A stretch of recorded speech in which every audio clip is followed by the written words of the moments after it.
Shalom, meus irmãos. Mais uma aula aqui, nós vamos começar no dia de hoje. Eu quero fazer uma breve recapitulação a respeito daquilo que falamos na aula passada, a respeito de memorial.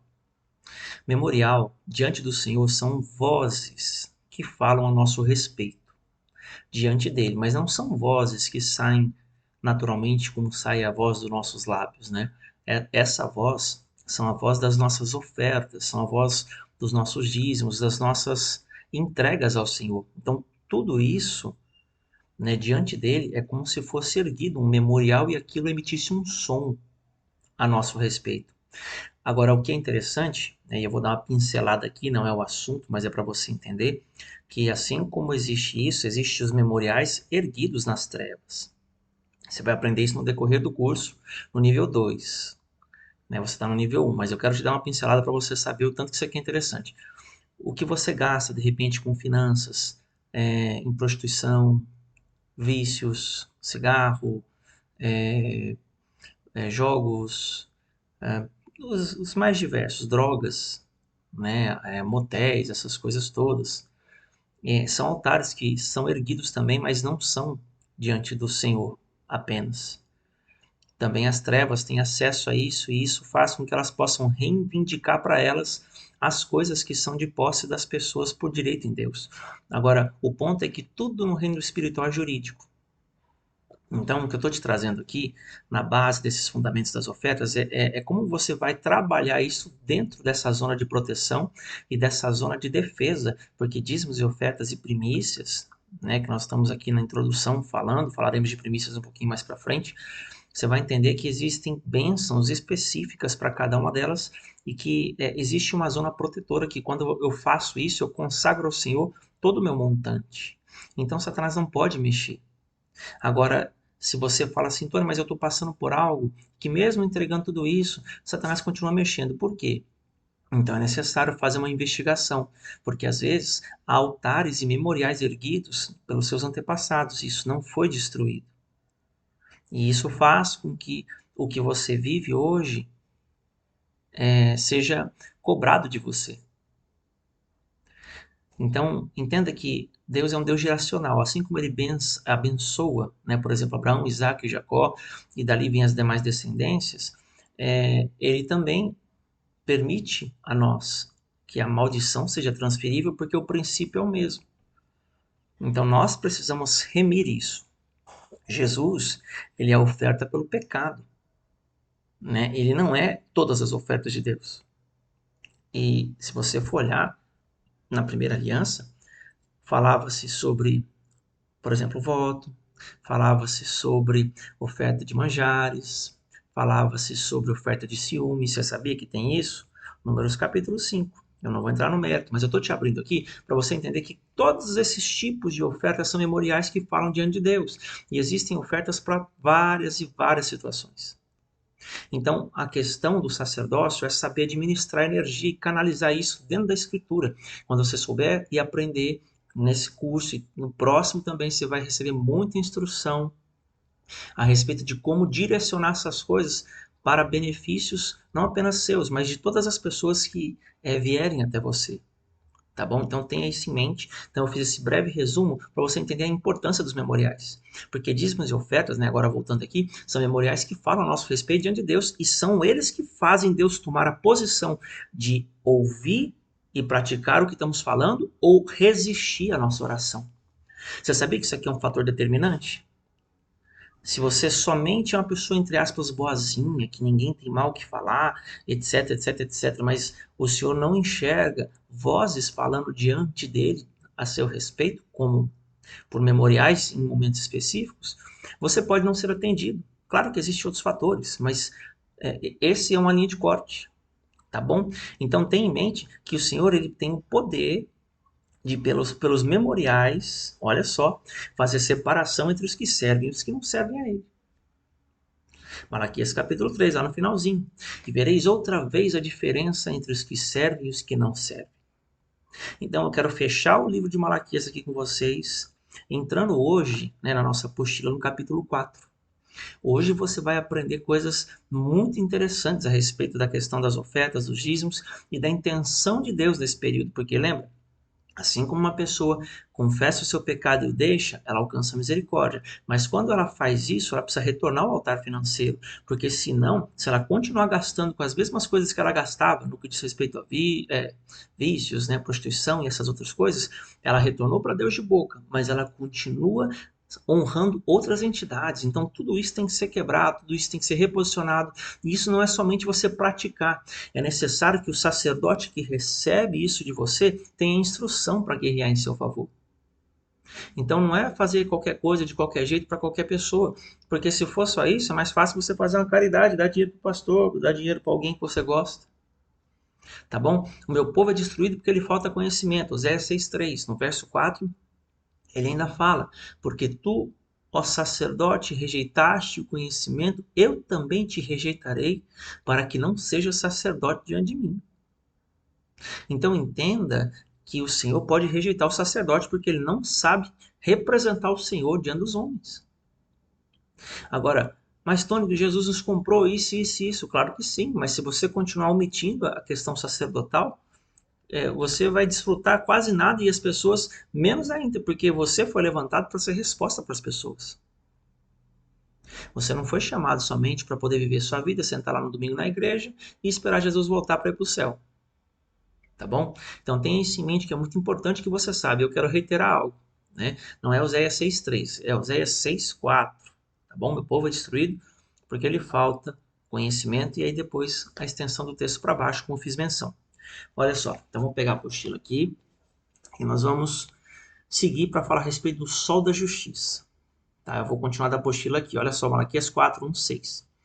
Pois eis que vem dias, ou melhor, eis que vem o dia e arde como fornalha. Todos os soberbos e todos os que cometem perversidade serão como restolho. O dia que vem os abrasará, diz o Senhor dos Exércitos, de sorte que não lhes deixará nem raiz nem ramo. Mas para vós outros que temeis o meu nome, nascerá o sol da justiça, trazendo salvação nas suas asas. Saireis e saltareis como bezerros soltos da estrebaria. Pisareis o perverso, porque se farão cinzas debaixo das plantas dos vossos pés, naquele dia em que preparei, diz o Senhor dos Exércitos. Lembrai-vos da lei de Moisés, meu servo, a qual lhe prescrevi em Horebe, para que todo Israel a saber estatutos e juízos. Eis que eu vos enviarei o profeta Elias antes que venha o grande e terrível dia do Senhor, e ele converterá o coração dos pais aos filhos, e o coração dos filhos a seus pais, para que eu não venha e fira a terra com maldição. Aqui, irmãos, é interessante, eu não quero ainda entrar na apostila no desenvolvimento, mas eu quero fazer um parâmetro. Muita gente acha que não existe mais maldição na aliança renovada. Depois de Yeshua, muita gente acredita que acabou, não tem mais essa questão de maldição, que Jesus levou sobre si, ele resolveu tudo. E não é bem assim, viu? Não é bem assim, não. As coisas só acabam quando a palavra diz que acaba. Então, lá em Apocalipse, eu quero ler um texto para você aqui, ó, falando sobre isso, porque eu acredito que veio isso no coração de alguém aí. Apocalipse, capítulo 22. Não sei se você já teve coragem, porque eu já ouvi dizer que tem pessoas que têm medo de ler o livro de Apocalipse. Não sei por quê, porque o livro em si não faz nada, muito pelo contrário. Ele conta a respeito da vitória do nosso Senhor, né? Então não tem por que temer. Olha só, Apocalipse 22, versículo 3, diz assim: Nunca mais haverá maldição. Olha só, Apocalipse 22, 3. Nunca mais haverá maldição qualquer. Nela estará o trono de Deus e do Cordeiro, e os seus servos o servirão e contemplarão a sua face, e na fronte está o nome dele. Então, olha que interessante. Só que em Apocalipse 22 é que se fala a respeito de não haver mais maldição. Então, até lá, até que tudo se cumpra, continua havendo. Ou seja, a lei continua em vigor dentro do homem e fora dele. E é exatamente por isso que essa parte é importante, porque Malaquias está falando a respeito do desfecho da história, daquilo que vem um pouco antes, não somente de Yeshua, porque depois vem, né, a questão dos evangelhos e Yeshua nasce, mas o que eu quero dizer é o seguinte: quando você começa a compreender a abrangência da Torá, dos mandamentos, a forma como Deus faz com que isso na aliança renovada se cumpra dentro e fora de mim, você vai entender que isso não tem como mudar, porque Deus estabeleceu tudo nesse sistema. né? Salmo 119, 142 diz: a tua justiça, a justiça eterna, e a tua Torá e a própria verdade. Então, o Senhor criou a lei para governar tudo que foi criado, não somente fora, mas também por dentro. Então, dessa forma, ele permite governo. Se a lei de Deus governa do lado de fora e ela não se encontra dentro, o que está fora governa sobre mim. Se a lei de Deus se encontra dentro de mim, Hebreus capítulo 8, verso 10, né? Escreverei na sua mente os meus mandamentos, no seu coração também os escreverei, e eles me serão por povo e eu lhes serei por Deus. Isso me permite governo. Se eu ando na Torá, através da fé, o Cristo reina em mim. E o que é o Cristo reina em mim? Sou eu pensar dentro dos mandamentos e dar comandos para que a natureza reconheça essa verbalização e essa voz, essa frequência que sai da revelação da Escritura. E assim ela se submeta formando o que foi ordenado. Quando nós andamos no Cristo ressurreto, entenda que a palavra que sai dos nossos lábios, ela reverbera e acessa todos os átomos na sua essência, e eles lembram-se mais ou menos assim: é a voz do Criador, me submeterei. E ali as coisas se formam, desde o menor até o maior dos milagres, viu? Isso é governo, mas o governo vem pelo fruto. João capítulo 15, verso 7. Se vocês permanecerem na minha palavra e ela em vós, pedireis o que quiserdes e vos será feito. Nisto é glorificado meu Pai, que deis muito fruto. Então, fruto é governo, tá bom? Então entenda que o Senhor quer me configurar e configurar você por dentro, e por isso ele lembra em Malaquias a respeito de considerar a proteção dos mandamentos. Vamos voltar aqui para o texto. A apostila diz assim: vejamos o desfecho do livro de Malaquias. Aquele grupo de pessoas onde os que argumentam os motivos pelos quais desonram a Deus recebe o seu juízo no devido tempo por fogo. Então, olha que interessante. Para quem é o juízo? É para aqueles que acham que obedecer a Deus não adianta nada. Para aqueles que acham que Deus só quer tirar coisa deles, que Deus não está preocupado com eles, porque Deus não faz as coisas no tempo deles. Então, esses são os soberbos que falam contra Deus e o Senhor não atenta às suas orações. Eu fiz menção anteriormente, existe um verso, eu não lembro agora onde é que eu marquei ele, mas ele vai dizer que Provérbios 28, verso 9 ou 10, dá só um minuto aqui, irmãos, que eu vou abrir, e eu fiz menção, se eu não me engano, na aula passada, mas eu preciso repetir aqui. Provérbios 28, opa, passei muito, ué, Provérbios 28, versículo 9. Opa, perdão, nosso. Aí ele fala aqui assim, ó, 28:9. O que desvia os ouvidos de ouvir a lei, até sua oração será abominável. Então entenda que essa questão de lei, de Torá, ela faz com que Deus rejeite as minhas orações. Com que o Senhor não me ouça. Aí depois, né, 28:3, quem confessa os seus pecados e os deixa, alcançará misericórdia. Então, assim eu acesso à redenção e o perdão de Deus. Mas com dízimos, eu estou acessando a reconciliação financeira e do altar com o Senhor, viu? Então entenda que são dois senhores que Jesus falou que existe. Ou existe ele, ou existe Mamon. Então quando eu sirvo Mamon, não somente o meu coração está em Mamon, lembra? Porque onde está o teu tesouro está teu coração. Mas também as minhas finanças. Quando eu volto para Deus, eu volto o coração e volto as finanças. Tá entendendo por que é relevante eu saber essa questão? Então, muita gente ensina isso pela metade, e eu já falei e repito: Satanás bate em cima de tudo aquilo que Deus dá valor.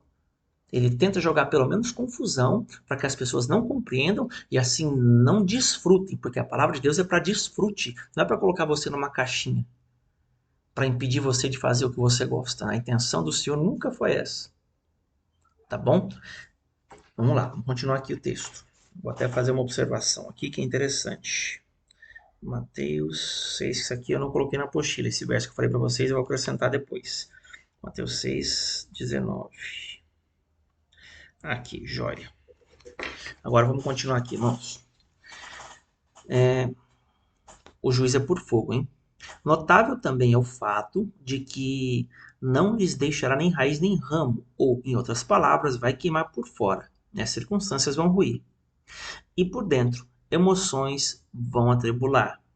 Mateus 7, 24 e 27. Então veja que o juízo de Deus ele vai mexer nas suas circunstâncias e abalar o seu emocional. Porque a intenção de Deus é remover o mal pela raiz. E a raiz nunca foi fora do homem, sempre foi dentro. Por isso que pega fora e pega dentro. O juiz de Deus mexe em tudo. Então entenda que quando você começa a perder suas coisas, é porque Deus entrou com um juiz na sua vida. Quando você começa a perder finanças, família, filhos, às vezes saúde, ou o que for, você pode estar debaixo do juiz de Deus. É necessário olhar um contexto de coisas. E muitas vezes não é o diabo, é o próprio Deus. Eu tenho um livro que fala sobre isso, chamado Das Cinzas ao Santuário do Fogo. Tá bom?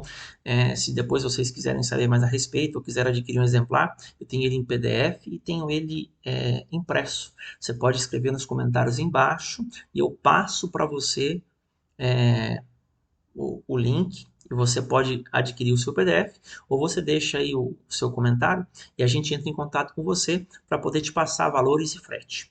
Combinadíssimo? Então vamos seguir aqui. Perceba que os soberbos, né, que são aqueles que sempre argumentam contra a palavra de Deus, é para eles que vem o dia. Então a questão é que para os que temem a Deus nasce o sol da justiça. Então, de dois ângulos diferentes, né, da mesma situação, nós conseguimos ver o Pai manifestando o seu amor de que forma? Poupando o seu filho a quem o serve. Então note, irmãos, que Deus sempre quis se revelar como um pai para os seres humanos. Só que Satanás roubou essa paternidade. Jesus chega a dizer, você é mentiroso e pai da mentira. Então, Satanás ele só tem uma paternidade, que é a questão de mentira. A única coisa que ele criou, o resto ele usa o que Deus criou em benefício dele. E ele ensina os homens a fazer essas coisas. Por isso que muitos seres humanos vão ser condenados com ele. Tá bom? Então, olha só. Malaquias 3,17, então, a palavra diz que o Senhor vai fazer uma separação entre os que servem e os que não servem através desse juízo. Então, Deus reconhece quem o serve pelos memoriais que falam diante dele, pela integridade da pessoa, pelos frutos do Espírito, pela nova natureza e pela sua maturidade, pela medida em que as pessoas vão evoluindo no Espírito. É necessário um progresso. O Senhor ele precisa ver você evoluir, porque senão a palavra dele não está frutificando em você. Viu? Então presta muita atenção nisso. Olha o que Yeshua fala. Se vocês me amam, né? Guarde os meus mandamentos. João capítulo 14, verso 15. E aí ele diz assim no verso 21. Aquele que tem os meus mandamentos e os guarda, esse é o que me ama. Aquele que me ama será amado por meu Pai, e eu também o amarei e me manifestarei a ele. Então, pelas palavras do próprio Senhor, nós vemos que se o honrarmos, ele também se manifestará a nós. E no que diz respeito à manifestação, nós temos o tornar visível o que é escondido. Ou seja, eu provo que amo Deus guardando a sua palavra, custe o que custar. Ele prova seu amor por mim, fazendo acontecer o que prometeu, materializando a nossa herança. Então isso é lindo e poderoso, porque neste contexto de Malaquias, né, eu quero abrir aqui uma aspas, né, naquele dia e também salvação em suas asas, é o que é dito que ele traz. Então Malaquias está trazendo esses dois pontos. Num dia em que haverá juízo, ele está trazendo o quê? Salvação em suas asas. Mas isso é para alguns, os que temem a Deus. Os demais é juízo e pau neles, viu? Então, nós temos que saber o porquê que essas coisas estão conectadas. Vamos continuar aqui, ó. A palavra hebraica para salvação é marp, ou marpê, né? Depende aí.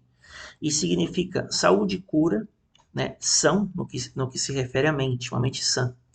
Na etimologia, a gente encontra a raiz rafá, que significa curar, tornar saudável, referindo-se a Deus, mas é algo tão poderoso que pode ser usado para a cura da saúde, feridas das nações e aflições individuais. E isto se manifestou de modo especial na cura da mulher do fluxo de sangue, que tocou Yeshua, e ele disse que, em meio à multidão, sentiu alguém tocá-lo de forma diferente. Né? Se você quiser consultar o texto, Mateus 9, 19, 22. Essa mulher pensou que seria curada se lhe tocasse a veste, e assim foi atendida. Em Malaquias 4, a palavra asas no hebraico é kanaf, né? E significa asa, mas também se aplica a veste ou orla da veste. Logo, essa mulher tocou na orla do talit de Yeshua, bem na região que configura a representação dos mandamentos. Então, olha que interessante. Se a fé não te faz tocar os mandamentos de Deus, não te atrai a honrá-lo, você não acessa a herança. Porque Deus não tem milagre para filho. Para filho, Deus tem herança. O milagre é para o povo de fora.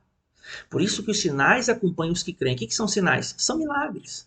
São situações que são incomuns para as pessoas que são comuns. Agora, para nós, isso precisa ser constante, precisa ser.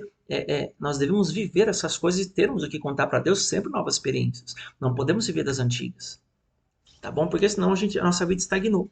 Não devemos ser saudosistas. Olha só, já estou acabando, irmãos. Então, outro texto que é interessante aqui, ó. O texto prossegue falando que haverá grande alegria para os que temem ao Senhor, como os bezerros soltos na estrebaria, pois eles sofreram e obedeceram enquanto sentiam-se oprimidos, onde o soberbo parecia levar vantagem. Então Deus sempre chama os seus filhos para sofrer primeiro e viver depois. Os soberbos preferem ter prazer primeiro e sofrer depois. Na verdade, eles não gostam de sofrer, nem sabem que vai ser assim, mas o salário do pecado é a morte. Então, quando você está fazendo essa reversão de caminho, primeiro você sofre, depois você vive. Por isso que quem quiser vir após mim, deve negar-se a si mesmo, pegar sua cruz e segui-lo. Jesus está falando da substituição entre a questão do pecado e a obediência aos mandamentos para que haja vida. Olha que interessante isso. Continua comigo aqui na apostila. Ainda diz assim, ó.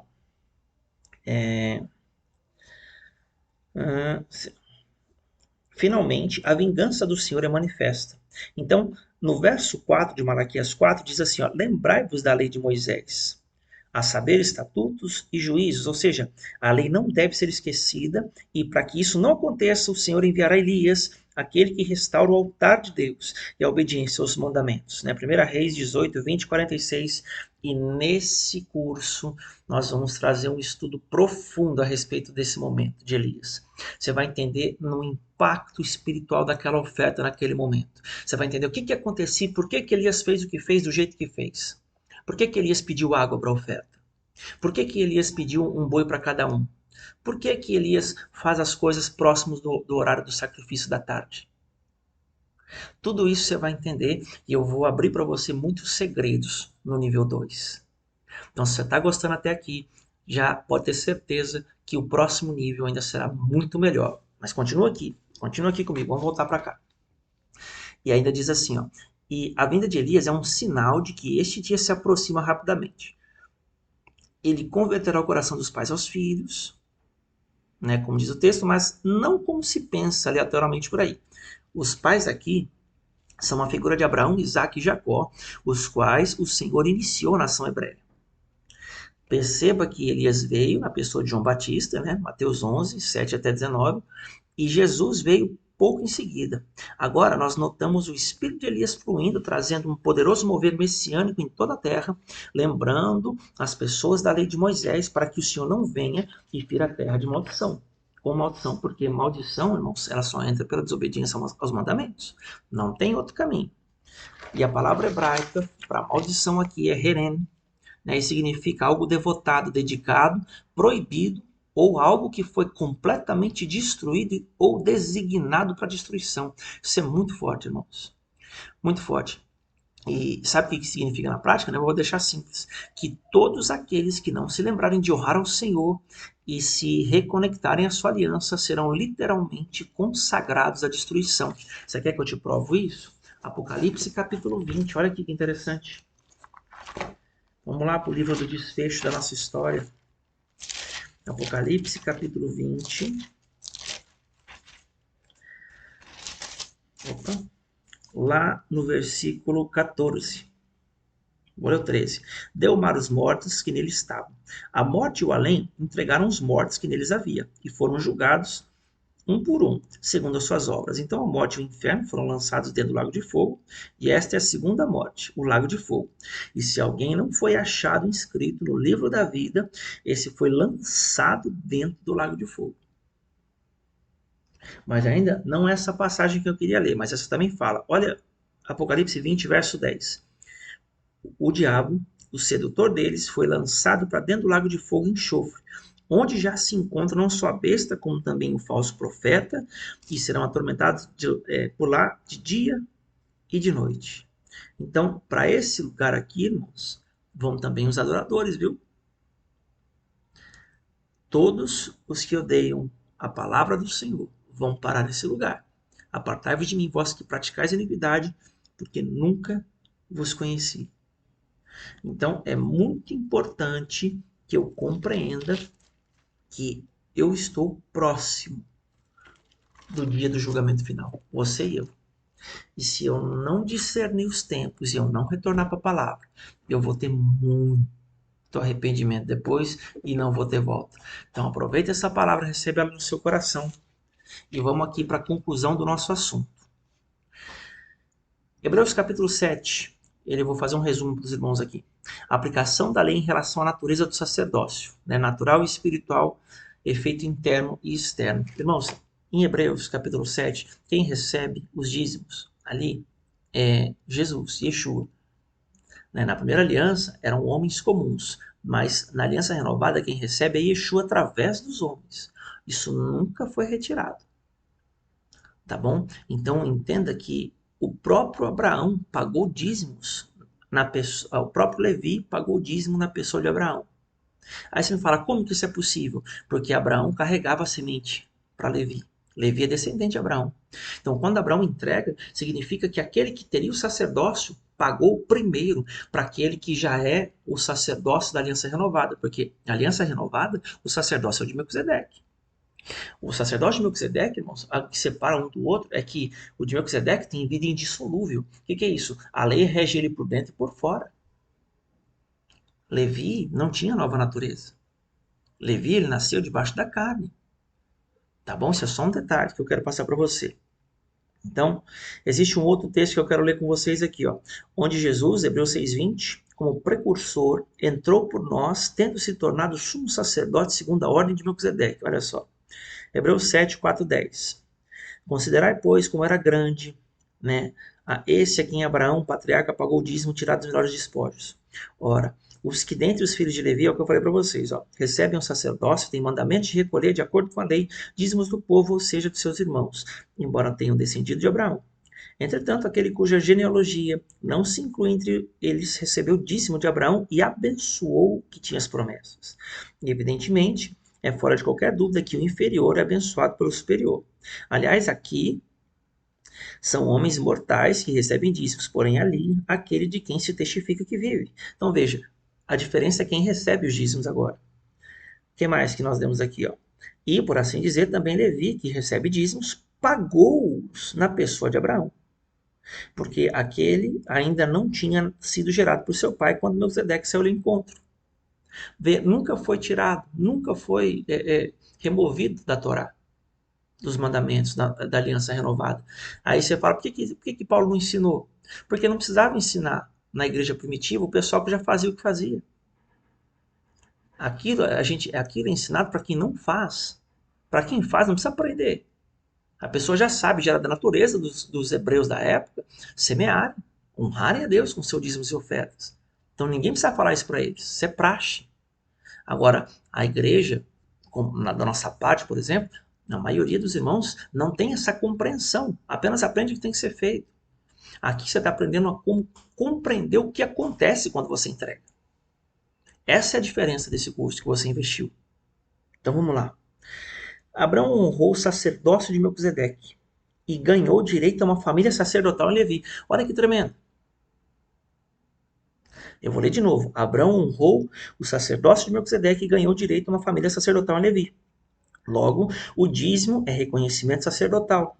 Embora Abraão honrasse um sacerdote de outra ordem, né, Melquisedeque, a qual Yeshua foi incluído posteriormente, o exemplo é que, embora se mude a ordem sacerdotal, não se muda a forma de honrá-la, irmãos. Embora se mude de novo, a ordem sacerdotal não se muda a forma de honrá-la, afinal foi assim que Abraão expressou seu reconhecimento. Outra coisa que está sendo dito aqui é que a ordem sacerdotal levítica pagou dízimos à ordem sacerdotal de Melquisedeque, o patriarca, pois o patriarca Abraão representou Levi no gesto. Portanto, não se nega o dízimo, mas se revela seu genuíno propósito na etapa de Hebreus. Que propósito? Honra. Dízimo é questão de honra. Então, Hebreus 7, verso 8, Numa ordem, homens recebem dízimo. Agora, nós entregamos o dízimo ao Mashiach, né? Jesus o Cristo, o sumo sacerdote que nos chamou para a sua ordem sacerdotal. Na primeira aliança eles não tinham o espírito, mas agora nós temos.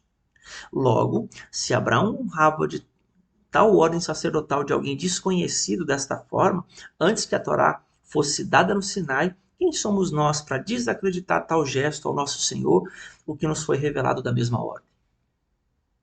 Forte, né, irmãos?